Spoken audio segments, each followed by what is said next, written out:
शरद पूर्णिमा अश्विन मास के शुक्ल पक्ष की पूर्णिमा शरद पूर्णिमा के रूप में मनाई जाती है। इस साल 2023 में शरद पूर्णिमा 28 अक्टूबर को मनाई जाएगी। शरद पूर्णिमा के दिन माता लक्ष्मी विष्णु भगवान जी के संग रात्रि में भ्रमण करने निकलती हैं। वह देखती हैं कि कौन भक्त उन्हें बड़ी श्रद्धा भावना से स्मरण कर रहा है। वह देखती हैं कि रात में कौन कौन जगा हुआ है और उन्हें सच्चे दिल से याद कर रहा है। इसीलिए इसे कोजागरी पूर्णिमा भी कहते हैं।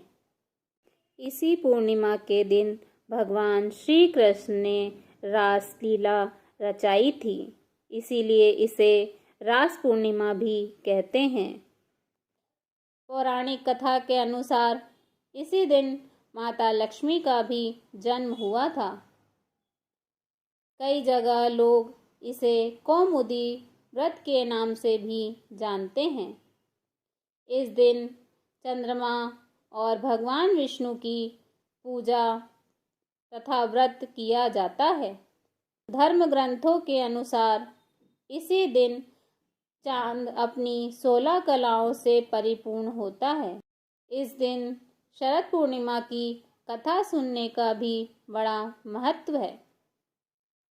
आइए सुनते हैं शरद पूर्णिमा की कथा। एक साहूकार के 2 पुत्रियां थीं।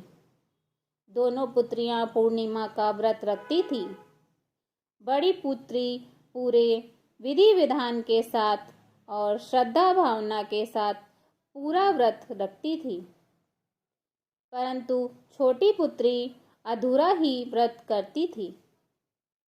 दोनों पुत्रियां जब बड़ी हो गईं तो साहूकार ने उनका विवाह कर दिया।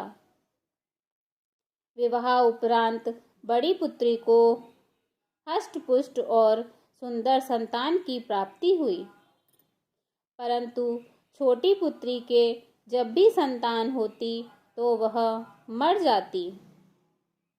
छोटी पुत्री ने इसका कारण पंडितों से पूछा तो उन्होंने बताया कि तुम पूर्णिमा का अधूरा व्रत करती थी, जिसके कारण तुम्हारी संतान पैदा होते ही मर जाती है।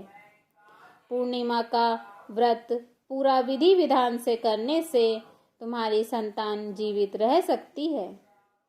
अतः तुम पूर्णिमा का व्रत पूरे विधि विधान से और श्रद्धा भावना के साथ रहो। उसने पंडितों की सलाह पर पूर्णिमा का पूरा व्रत विधि पूर्वक किया।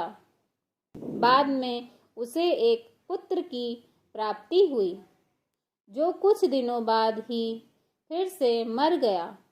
उसने अपनी मरी हुई संतान को एक चौकी पर लिटा दिया और अपनी बहन को घर में बुलाया और अपनी बहन से उसी चौकी पर बैठने के लिए कहा। जैसे ही बहन उस पर बैठने गई, उसके स्पर्श से बच्चा रोने लगा। बड़ी बहन अचानक चौंक गई। उसने कहा, अरे तू मुझे कहाँ बैठा रही थी? क्या तू मुझ पे कलंक लगाना चाहती है? यह तो तेरा लाल है, अभी मर जाता। तब छोटी बहन ने बताया कि मेरा पुत्र तो मर गया था, पर तुम्हारे पुण्यों के कारण तुम्हारे स्पर्श मात्र से उसे जीवन दान प्राप्त हुआ है। वह तुम्हारे स्पर्श से पुनः जीवित हो गया। इसके बाद से ही गांव के सभी वासियों ने शरद पूर्णिमा का व्रत करना प्रारंभ कर दिया। आपको यह कहानी कैसी लगी कमेंट करके ज़रूर बताएं और साथ ही मेरे चैनल को सब्सक्राइब करना ना भूलें। धन्यवाद।